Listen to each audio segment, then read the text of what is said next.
বাবু ready হয়ে নিচ্ছেন, কারণ আজ গেস্ট আসবে আবার নতুন, আর পুরনো গেস্ট চলে যাচ্ছেন সেই কারণে। দীপ আর জয়ন্তদা, দীপ আপনার অত্যন্ত ভালো লেগেছে।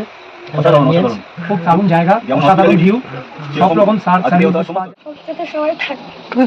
অসাধারণ হোমস্টে। আমি সবাইকে রিকোয়েস্ট করছি সবাই যেন আসে এবং এই আনন্দটা উপভোগ করে।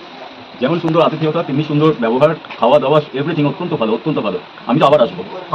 আমি তো এসে অবাক হয়ে গেছি। অসাধারণ হোমস্টে। এখান থেকে ব্যালকনি থেকে সোজা দেখলে কাঞ্চনজঙ্ঘা দেখা যায়। অসাধারণ সার্ভিস, এমন বললো অসাধারণ আতিথেয়তা। আর at last but not the least, সার্ভিসের ব্যাপারে আমি একটা ইম্পর্টেন্ট কথা বলতে চাই, এটা সবার জন্য খুব দরকার। রাত্রিবেলা কোনো মেডিকেল সার্ভিস আমাদের একটা লেগেছিল, সেটাও আমরা খুব খুবই ইজিলি প্রম্পট পেয়েছি। অসাধারণ সার্ভিস। এখানে কলকাতা থেকে যারাই শিটলে ঘুরতে আসবে এখানে যেন সবাই আসে। খুব আনন্দ। অসাধারণ সার্ভিস, ভিউ ভীষণ সুন্দর, আতিথেয়তার কোনো তুলনাই হয় না। সবাইকে অনুরোধ করবো সবাই যেন একবার শিটং এলে এখানে আসে।